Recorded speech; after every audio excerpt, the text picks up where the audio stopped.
আসসালামু আলাইকুম, স্বাগত জানাচ্ছি চ্যানেল আই সংবাদে। সংবাদ কক্ষে আপনাদের সাথে আছি আমি প্রিয়াঙ্কা। বিস্তারিত সংবাদের শুরুতেই জানিয়ে দিচ্ছি সুপার ফ্রেশ ফর্টিফাইড সয়াবিন তেল। সংবাদ শিরোনামগুলো। ইসরায়েলের ভূখণ্ডে ইরানের কমপক্ষে 200 ক্ষেপণাস্ত্র নিক্ষেপ। তেল আবিব জবাব দিলে অভিযান আরও জোরদার করার ঘোষণা। সংস্কার কমিশনের কাজ শুরুর কথা থাকলেও প্রজ্ঞাপনের জন্য হয়নি। প্রক্রিয়াটি দীর্ঘায়িত না করতে কমিশনারদের পরামর্শ।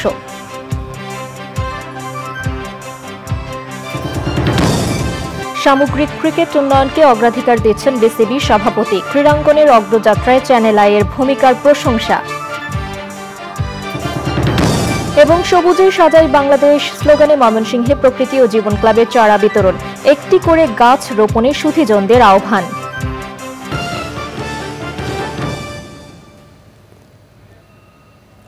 সংবাদ শিরোনামগুলো জানাচ্ছিলাম। এখনকার সংবাদ আয়োজন একই সঙ্গে চ্যানেল আই এর ইউটিউব চ্যানেলে এবং চ্যানেল আই এর ওটিটি প্ল্যাটফর্ম আই স্ক্রিনে লাইভ স্ট্রিম হচ্ছে। যাচ্ছে বিস্তারিত সংবাদে। ইসরায়েলের ভূখণ্ডে অন্তত 200টি ক্ষেপণাস্ত্র নিক্ষেপ করেছে ইরান। হিজবুল্লাহ প্রধান হাসান নাসরুল্লাহকে হত্যার প্রতিশোধে এই হামলা বলে জানিয়েছে তেহরান। তেল আবিবের জবাব দিলে পরবর্তী ধাপের হামলা আরও জোরদার হবে বলে জানিয়েছে ইরান। ইরানের ক্ষেপণাস্ত্র হামলার কঠোর জবাব দেওয়ার হুমকি দিয়ে যুক্তরাষ্ট্র বলেছে, এই হামলার জন্য ইরানকে ভয়াবহ পরিণতি ভোগ করতে হবে। ইরানের ক্ষেপণাস্ত্র হামলায় তাৎক্ষণিকভাবে হতাহতের কোনো খবর পাওয়া যায়নি, তবে ইসরায়েল জুড়ে জরুরি অবস্থা জারি করা হয়েছে। এত কিছুর পরও লেবাননে স্থল অভিযান অব্যাহত রেখেছে ইসরায়েল। সুব্রত গাইনের রিপোর্ট।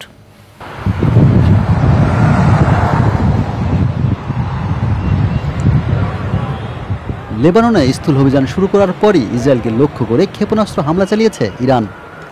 ইসরায়েলের সেনাবাহিনী এমনটাই দাবি করেছে, এমনকি সেনাবাহিনীর এক বিবৃতিতে এ তথ্য জানিয়েছে।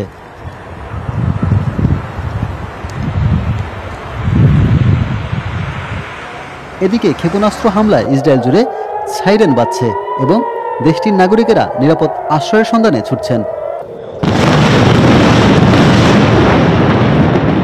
ইসরায়েলের রাষ্ট্রীয় টেলিভিশনে সরাসরি সম্প্রচারকালে রিপোর্টারদের মাটিতে শুয়ে পড়তেও দেখা গেছে। বার্তা সংস্থা রয়টার্সের সাংবাদিকরা ইরান ও ইসরায়েলের প্রতিবেশী দেশ জর্ডানের আকাশসীমায় ক্ষেপণাস্ত্রকে লক্ষ্যভ্রষ্ট করতেও দেখেছেন। ইসরায়েলি সংবাদ মাধ্যমের খবরেও বলা হয়, ইরান 100-এরও বেশি ক্ষেপণাস্ত্র নিক্ষেপ করেছে।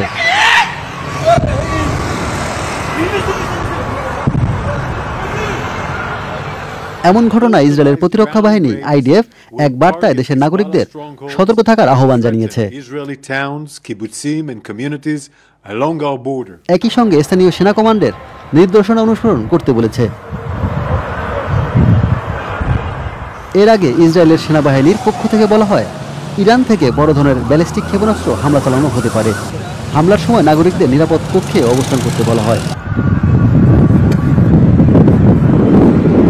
লেবাননে ইসরায়েলের বোমা হামলায় ইরান সমর্থিত সশস্ত্র গোষ্ঠী হিজবুল্লাহর নেতা হাসান নাসরাল্লাহ নিহত হয়। এর বদলা নেওয়ার ঘোষণা দিয়ে আসছিল ইরান। এদিকে ইসরায়েলে সরাসরি ক্ষেপণাস্ত্র হামলায় মধ্যপ্রাচ্যের উত্তেজনা আরও বাড়ালো। Subrata Gain, channel I. 1 October থেকে সংস্কার কমিশনের কাজ শুরুর কথা থাকলেও প্রজ্ঞাপনের জন্য তা এখনো হয়নি। প্রজ্ঞাপন হলেও আনুষ্ঠানিকভাবে কাজ শুরু করবেন কমিশনাররা। সংস্কারের জন্য রাজনৈতিক দলগুলোর সাথে আলোচনার বিষয়টিকে সাধুবাদ জানালেও প্রক্রিয়াটি যেন দীর্ঘায়িত না হয় সেদিকে নজর রাখার পরামর্শ দিয়েছেন কমিশনাররা। বিস্তারিত জানাচ্ছেন রফিকুল বাশার। কিছু জাতীয় ভিত্তিক সংস্কার সম্পন্ন করা জরুরি হয়ে পড়েছে। অন্তর্বর্তী সরকার বিভিন্ন খাতে সংস্কারের জন্য যে কমিশনারদের নাম ঘোষণা করেছেন তারা কাজ শুরুর অপেক্ষায়। নির্বাচন ব্যবস্থা, পুলিশ প্রশাসন, বিচার বিভাগ, দুর্নীতি দমন, জনপ্রশাসন ও সংবিধান সংস্কারের জন্য কমিশনারদের নাম ঘোষণা করা হলেও এখনও তার প্রজ্ঞাপন হয়নি। ঠিক হয়নি তাদের সবার কার্যালয়। তবে দ্রুতই এসব সমস্যার সমাধান হবে বলে আশা করছেন কমিশনাররা।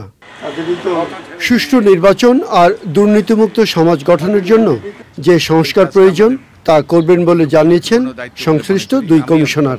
আমি আশা করি যে শিগগিরই প্রাতিষ্ঠানিকভাবে প্রজ্ঞাপন জারি হবে এবং প্রজ্ঞাপন জারির পরে আমরা আনুষ্ঠানিকভাবে কাজ শুরু করতে পারব। এই সুপারিশগুলো নিয়েই আমার যে ধারণা আর কি, যে সরকার, অন্তর্বর্তীকালীন সরকার রাজনৈতিক দলের সাথে আলাপ আলোচনা করবে। মূল লক্ষ্য তো হলো একটা নির্বাচন করা। তো এর মাধ্যমেই নির্ধারিত হবে কবের মধ্যে নির্বাচন সম্ভব হবে। একদিক থেকে আমলাতন্ত্র, একদিক থেকে রাজনৈতিক প্রভাব, এটার কারণে যারা ক্ষমতায় থাকে তাদের যখন অভিযোগ থাকে সেক্ষেত্রে কোনো কার্যকর পদক্ষেপ নিতে পারে না। এই চক্রটাকে, এই যে সমস্যাটাকে, এটাকে ভাঙতে হবে। সেটা কী করে সম্ভব সেটা আমরা বিবেচনা করব। আমাদের উচ্চ পর্যায়ের দুর্নীতি বাংলাদেশে এবং তার সাথে জড়িত অর্থ পাচার, এগুলোর ক্ষেত্রে যে কয়েকটি প্রতিষ্ঠান আছে যারা স্ব অবস্থান থেকে এবং সামষ্টিকভাবে সমন্বয়ের মাধ্যমে দুদকের সাথে কাজ করার কথা, সেখানে প্রচণ্ড ঘাটতি আছে আমরা যেটা লক্ষ্য করেছি। রাজনৈতিক দলের সঙ্গে আলোচনার পর যে সংস্কারের কথা উঠেছে তাকে স্বাগত জানিয়েছেন এই দুই কমিশনার। রাজনৈতিক দলের সাথে আলাপ আলোচনা করতেই হবে এবং এই আলোচনাটা সার্বক্ষণিকভাবে অব্যাহত থাকতে হবে আমি মনে করি। তো আমাদের এই প্রসঙ্গে এই যে কমিশনগুলো গঠন করা হলো, আমাদের কাজটা কিন্তু কতগুলো টেকনিক্যাল সলিউশনে আসা। আলাপ আলোচনা করাটা, অব্যাহত রাখাটা কোনো নেতিবাচক কিছু নয়, এটা ইতিবাচক আমি মনে করি। রাষ্ট্র সংস্কারের যে এজেন্ডার কথা বলছে আমাদের তরুণ প্রজন্ম, যে আন্দোলন যেটা বলছে, সেটা যদি আমাদের রাজনৈতিক এবং আমলাতান্ত্রিক অঙ্গনে যদি সেটার ওনারশিপ না হয়, তাহলে এই রাষ্ট্র সংস্কারের তো পুরো অর্থটা মানে সাফল্য অর্জিত হবে না। কাজে আমি মনে করি যে এটা যৌক্তিক বিভিন্ন পর্যায়ে রাজনৈতিক দলগুলোকে সেটাকে সম্পৃক্ত করা, যাতে করে একটা ইনক্লুসিভ হয়। এটা আবার দীর্ঘসূত্রিতার সৃষ্টি করার ঝুঁকি আছে, সেটা বিবেচনায় নিতে হবে। সংস্কার টিকিয়ে রাখতে রাজনৈতিক ও আমলাতান্ত্রিক শুদ্ধাচার প্রয়োজন বলে মনে করেন তারা। Rafiqul Bashar, channel I, Dhaka. হঠাৎ করে দায়িত্ব নিলেও দেশের ক্রিকেটকে সামগ্রিকভাবে এগিয়ে নেয়াই তার মূল লক্ষ্য বলে জানিয়েছেন বাংলাদেশ ক্রিকেট বোর্ডের নতুন সভাপতি ফারুক আহমেদ। রজত জয়ন্তীর মাইলফলক পেরিয়ে যাওয়ার পথে শুধু ক্রিকেটে নয়, পুরো ক্রীড়াক্ষেত্রে চ্যানেল আই এর বিশেষ অবদান উল্লেখ করে বিসিবির সভাপতি সেটিকে অব্যাহত রাখার তাগিদ দিয়েছেন। আরিফ চৌধুরী জানাচ্ছেন। এক যুগ পর পরিবর্তন এসেছে বাংলাদেশ ক্রিকেট বোর্ড বিসিবির শীর্ষ পদে। আলোচনায় না থেকেও অনেকটা নাটকীয়ভাবেই বোর্ডের দায়িত্ব নিয়েছেন জাতীয় ক্রিকেট দলের সাবেক অধিনায়ক ফারুক আহমেদ। কথার চেয়ে কাজেই বেশি মনোযোগী ফারুক ইতিমধ্যে নিজের একটা গোলও সেট করেছেন। আগে কাজ করবেন, পরে বলবেন। রজত জয়ন্তী পেরিয়ে ২৬ বছরে পা দেয়া চ্যানেল আইয়ের মাইলফলক স্পর্শের এই সময়টিকে গর্বের সাথে স্মরণ করেছেন বোর্ড সভাপতি ফারুক আহমেদ। চ্যানেলের সাথে সম্পর্ক অনেক পুরনো। চ্যানেল আই রজত জয়ন্তী পেরিয়ে ২৬ বছর পদার্পণ করেছে। অত্যন্ত আমি এ উপলক্ষে চ্যানেল আই পরিবারের সকল সদস্যদেরকে শুভেচ্ছা জানাচ্ছি। বিশেষ করে চ্যানেল আইয়ের ক্রীড়াক্ষেত্রে যে অবদান, সেই জন্য আমাদের special thanks from the cricket board, যাতে আরও উত্তরোত্তর আরও এগিয়ে যায় চ্যানেল আই, এবং এটা আমাদের ক্রিকেট বোর্ড থেকে সেই কামনাই থাকবে। বিশেষ করে ক্রীড়াক্ষেত্রে চ্যানেল আই দীর্ঘ পরিক্রমা অতিক্রম করে অবদানের জন্য আমি বাংলাদেশ ক্রিকেট বোর্ডের পক্ষ থেকে প্রেসিডেন্ট হিসাবে আবারও নতুন করে তাদের সমৃদ্ধ সাফল্য কামনা করছি। আমি আশা করব চ্যানেল আই আরও অনেক দূরে এগিয়ে যাবে। জাতীয় দলের অধিনায়কত্ব করেছেন, সিলেকশন প্যানেলেও লিড দিয়েছেন। নেতৃত্ব দেওয়ার অভিজ্ঞতায় অনেকের চেয়ে এগিয়ে থাকা ফারুক সফল হতে চান তার নতুন কাজে। বলেছেন, সবকিছু ফেলে ক্রিকেট উন্নয়নই মূল অগ্রাধিকার। ক্রিকেট উন্নয়ন সবচেয়ে প্রায়োরিটি, বাট ক্রিকেট উন্নয়ন করতে গেলে তো আরও কিছু জায়গা আছে যেগুলো হাত দিতে হয়। সো আমি তো সবসময় আমার ইন্টারভিউতে আমি সবসময় বলি যে আপনার যেই স্টেক হোল্ডার যারা আছে, যারা সবসময় একটু পিছনের দিকে থাকে, আম্পায়ার, খেলার মাঠ, কোচিং, কিউরেটর, এই জায়গাগুলো আসলে আমার প্রায়োরিটি। ইতিমধ্যে নতুন দায়িত্বের মাস পেরিয়েছে ফারুক আহমেদের। তার সময়ে প্রথম হোম সিরিজ সাউথ আফ্রিকার বিপক্ষে। বিসিবির নিরাপত্তা পরিকল্পনায় সন্তুষ্ট হয়ে আসছে প্রোটিয়ারা। এরপর বিপিএল আয়োজনের চ্যালেঞ্জ নিতে যাচ্ছে ফারুক আহমেদের board. Arif Chowdhury, channel I, Dhaka. সবুজে সাজাই বাংলাদেশ স্লোগানে ময়মনসিংহে বৃক্ষরোপণ ও চারা বিতরণ করেছে প্রকৃতি ও জীবন ক্লাব। বন বিভাগের সহযোগিতায় কালীবাড়ি প্রিমিয়ার আইডিয়াল হাই স্কুলে শিক্ষার্থীদের গাছের বিতরণের মাধ্যমে কার্যক্রমের উদ্বোধন করা হয়। পরিবেশের ভারসাম্য রক্ষায় সবাইকে অন্তত একটি করে গাছ রোপণের আহ্বান জানান সুধীজনেরা। শেখ মুহিউদ্দিন আহমেদের তথ্য ভিডিও চিত্রে আফরোজা হাসির রিপোর্ট। বৈশ্বিক উষ্ণতা সহনীয় মাত্রায় রাখতে বাংলাদেশকে সবুজ বেষ্টনীতে ঘেরার পাশাপাশি প্রাকৃতিক বিপর্যয় মোকাবেলায় সারা দেশের মতো ময়মনসিংহেও বৃক্ষরোপণ করেছে প্রকৃতি ও জীবন ক্লাব। সবুজে সাজাই বাংলাদেশ এই প্রতিপাদ্যে বৃক্ষরোপণ কর্মসূচি পালন করেছে প্রকৃতি জীবন ক্লাব ময়মনসিংহে। বিশ্বে 160 কোটি লোকের জীবিকা নির্ভর করছে এই গাছের উপরে। এই ফলদ, বনজ, ঔষধি এই গাছগুলো কিন্তু মানুষের নানা কাজে লাগছে। সুতরাং আমরা যত বেশি গাছ লাগাতে পারি আমাদের লাগাতে হবে, এই কর্মসূচিকে এগিয়ে নিয়ে যেতে হবে, তাহলেই উষ্ণতা কমবে। পাশাপাশি আমাদের কিন্তু এই যে জলবায়ুর যে জলবায়ুর পরিবর্তনের কারণে কিন্তু আমরা যে নানা সমস্যায় পড়ছি, সেটার জন্য কিন্তু গাছের খুব দরকার। সুতরাং আসুন সবাই মিলে সারা বাংলাদেশে সবুজে ছেয়ে ফেলি এবং একসাথে হাতে হাত রেখে বৃক্ষরোপণ কর্মসূচিকে এগিয়ে নিয়ে যাই। গাছের চারা উপহার পেয়ে পরিবেশ সংরক্ষণে ভূমিকা রাখার কথা জানায় শিক্ষার্থীরা। প্রকৃতি ও জীবন থেকে যে আমরা গাছটি পেয়েছি, এই গাছটি আমরা বাসায় লাগাবো এবং যত্ন নিব।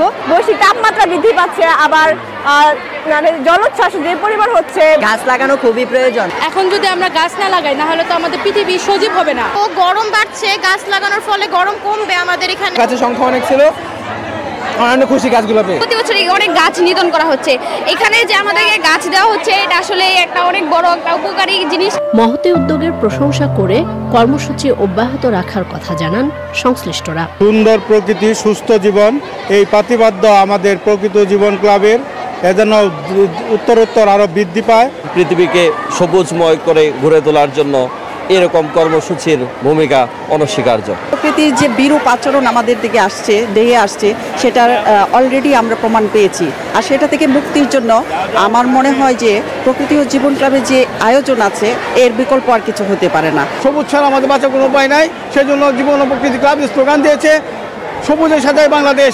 এটাকে আমাদের সাকসেসফুল করতে হবে। যে পরিমাণে তাপমাত্রা আমরা লক্ষ্য করেছি, এইটাকে যদি প্রশমন করতে হয় তাহলে গাছের আর কোনো বিকল্প নাই। বিশিষ্টজনরা বলছেন, সবুজ পৃথিবী গড়তে বৃক্ষরোপণের বিকল্প নেই। বাচ্চাদেরকে যদি কাজে লাগানো যায় এই গাছ লাগানোর ক্ষেত্রে, আমার মনে হয় সবচেয়ে উপকৃত হবে দেশ। প্রতিনিয়ত যে ইন্ডাস্ট্রিয়ালাইজেশন সহ নানাবিধভাবে পরিবেশ দূষণ হচ্ছে, সেটা মোকাবিলা করার জন্য একমাত্র উদ্ভিদই রক্ষা করতে পারে এই ব্যাপক ক্ষয়ক্ষতির হাত থেকে। বৃক্ষরোপণের মাধ্যমে সারা দেশ সবুজে সবুজে ভরে উঠুক, এমনটাই প্রত্যাশা সুধীজন, পরিবেশবাদী সহ সবার। আফরোজা হাসি, প্রকৃতি ও জীবন ডেস্ক, চ্যানেল আই। এবারে বিরতি।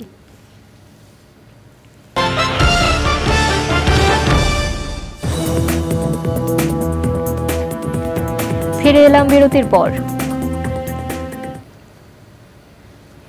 বাংলা ভাষায় টেলিভিশনে এক নতুন দিগন্ত শুরু করেছিল চ্যানেল আই। চ্যানেল আইয়ের জন্মদিন মানেই ভিন্ন কিছু। তবে এবারের জন্মদিনে বিশেষ কোনো আয়োজন রাখা হয়নি, কাটা হয়নি জন্মদিনের কেকও। জন্মদিন আয়োজনের পুরো অর্থ এবং কর্মীদের একদিনের বেতন দেয়া হয়েছে ছাত্র জনতার আন্দোলনে আহত এবং বন্যার্তদের সহায়তায়। মোস্তফা মল্লিকের রিপোর্ট।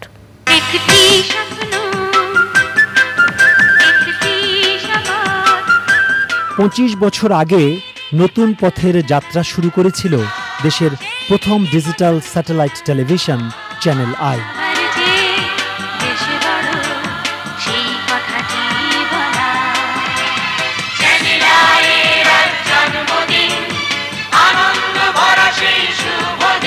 শুরু থেকেই লাল সবুজের প্রতিষ্ঠানটি জনগণের জন্য এক স্বপ্নের মঞ্চ হয়ে ওঠে। দর্শকের ভালোবাসা ও সমর্থনে চ্যানেল আই পৌঁছেছে আজকের অবস্থানে। তবে এবার একটু ব্যতিক্রম। চ্যানেল আই প্রাঙ্গণে রাখা হয়নি বিশেষ কোনো আনুষ্ঠানিকতা। কোনো আয়োজন না থাকলেও চ্যানেল আইকে যারা হৃদয় দিয়ে অনুভব করেন, তারা ছুটে এসেছিলেন প্রিয় প্রতিষ্ঠানে। আমরা যারা ইন্ডাস্ট্রিতে কাজ করেছি, আমাদের জন্য চ্যানেল আই ভীষণ একটা ভরসার জায়গা, খুব একটা নিজের জায়গা। সাধারণ মানুষকে যেভাবে উদ্বুলিত করে দেশের জন্য, জনতার জন্য, ছাত্রদের জন্য কথা বলেছে, সেটি কিন্তু আবারও প্রমাণ করবার চেষ্টা করছে চ্যানেল আই। আমরা কিন্তু আমাদের অনেকের ফ্যামিলির অনেকের বার্থডে ভুলে গেল, চ্যানেল আইয়ের জন্মদিনটা আমরা ভুলি না। হৃদয় নিংড়ানো ভালোবাসাটা শুধুমাত্র চ্যানেল আই বোঝে বলে আমি মনে করি, তাই চ্যানেলের প্রতিবদ্ধ বিষয় থাকে হৃদয় বাংলাদেশ। অসংখ্য ধন্যবাদ চ্যানেল আইকে, এত সুন্দর অনুষ্ঠানগুলো উপহার দিচ্ছে চ্যানেল আই। এই সবার ভালোবাসাটুকু নিয়ে আমাদের চ্যানেল আই এগিয়ে যাবে ইনশাআল্লাহ। বাংলাদেশে এই একটা চ্যানেল যে বাংলাদেশের প্রয়োজন অনুসারে প্রত্যেকটা প্ল্যাটফর্মের অনুষ্ঠান করা। আপনারা আছেন চ্যানেলের সাথে, তারা অসম্ভব ভালো কাজ করছেন, তো আপনাদের জন্য আমার অনেক অনেক শুভকামনা। সেরা কণ্ঠ চ্যানেল আই, তারপর খুদে গানরাজ, এই ধরনের প্রোগ্রামগুলো আসলে দেখি। সো চ্যানেল আই বরাবরই খুব ভালো কাজ করছে। চ্যানেল আই কর্তৃপক্ষ বলছে, প্রিয় বাংলাদেশ এগিয়ে যাক, এটাই সবার কামনা। সবার চেয়ে দেশ বড়। আমরা এবার ২৬ বছরে পৌঁছে এই কথাটা খুব বিশেষভাবে উপলব্ধি করেছি। ছাত্র জনতার বৈষম্য বিরোধী আন্দোলনে এবার যারা আত্মাহুতি দিয়েছেন, যারা আহত হয়েছেন, চিকিৎসার মধ্যে আছেন, তাদের জন্য আমাদের দায়িত্বটা এবার আমাদের কোনো আনন্দ আয়োজনের চাইতে অনেক বেশি প্রয়োজন। ঢাকায় এই মুহূর্তে আমরা হয়তো সকলে নেই, বিশেষ করে ফরিদুর রেজা সাগর, যিনি সবসময় সব কিছুর পেছনে থাকেন এবং বলতে গেলে তারই উৎসাহ উদ্দীপনায় চ্যানেল আইয়ের সৃষ্টি, আমরা সকলে মিলে তার সাথেই ছিলাম, এখনও আছি। বন্যা দুর্গত এবং এই যে যারা বৈষম্য বিরোধী আন্দোলনে যারা আহত হয়েছে, তাদের কথা চিন্তা করে আমরা এবার সেলিব্রেশনটা সেভাবে করছি না। পাশাপাশি আমরা আমাদের এই যে খরচটা হয় সেই খরচ এবং আমাদের একদিনের সবার যেই পারিশ্রমিক যে অথবা যদি স্যালারি বলি, সেটা আমরা কন্ট্রিবিউট করব। খুব যে বড় কোনো কন্ট্রিবিউশন তা না, কিন্তু অ্যাটলিস্ট আমরা সহমর্মিতা প্রকাশ করছি এইভাবে। এটা উদ্দেশ্যটা এরকম যে সবাই সবার জায়গা থেকে করছে, এতে কোনো সন্দেহ নেই, কিন্তু এটাও একটা মেসেজ আমরা দিতে চাচ্ছি যেন হতে পারে। এখন দেখেন যে সময় আমি দাঁড়িয়ে কথা বলছি, আমাদের পূর্বাঞ্চলীয় জেলাগুলো থেকে কিন্তু বন্যা সরে গেছে, কিন্তু উত্তরাঞ্চলে আবার ভয়াবহ বন্যা দেখা দিচ্ছে। তো বন্যার্থীদের পাশে সবাই যাতে যায়, এটাই জায়গা। আর এই সময়ের ভিতরে অবশ্যই গত 25 বছর যাবৎ চ্যানেলের সাথে যারা ছিলেন, দর্শক থেকে শুভানুধ্যায়ী, দেশের রাজনৈতিক সুশীল সব সমাজে যারা, বিশেষ করে দর্শক, সবার প্রতি চ্যানেলের পক্ষ থেকে অনেক অনেক মোবারকবাদ। 25 পেরিয়ে চ্যানেল আই 26-এ আরও এক ধাপ এগিয়ে নতুন সম্ভাবনার দিক। গেল 25 বছর ধরে কত আনন্দ দর্শকদের সঙ্গে ভাগাভাগি করেছে এই চ্যানেল আই। চ্যানেল আই আরও যেতে চায় বহুদূর, সঙ্গে রাখতে চায় আপনাদের। সাফল্যের যত সিঁড়ি আছে সবগুলো বেয়ে যেতে চায় আপনাদেরকে নিয়েই। ঢাকার চ্যানেল আই স্টুডিও থেকে মোস্তফা মল্লিক, চ্যানেল আই। এবারে নিটোল টাটা কৃষি সংবাদ।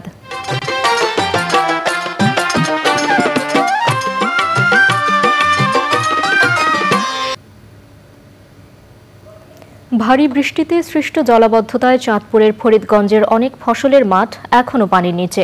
নিজেদের খেলার মাঠকে আমনের বীজতলা তৈরি করতে দিয়ে কৃষকের দুশ্চিন্তা দূর করেছেন শিক্ষক শিক্ষার্থীরা। কৃষি অফিসের প্রণোদনার বীজ দিয়েই ঘুরে দাঁড়ানোর চেষ্টা কৃষকদের।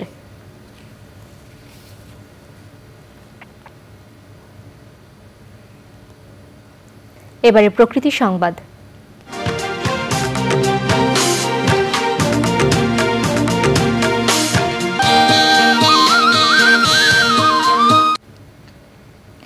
স্বেচ্ছাসেবী সংগঠন বিডি ক্লিন ও ভোলা পৌরসভার মাসব্যাপী অভিযানে নির্মল হয়ে উঠছে ভোলার পরিবেশ ও প্রকৃতি। পরিষ্কার পরিচ্ছন্নতার মাধ্যমে আবারও প্রাণ ফিরে পাচ্ছে ভোলা পৌরসভার পুকুর, খাল। প্রাণ প্রকৃতি রক্ষার পাশাপাশি ডেঙ্গু মুক্ত শহর গড়তে এমন উদ্যোগকে স্বাগত জানিয়েছেন স্থানীয়রা।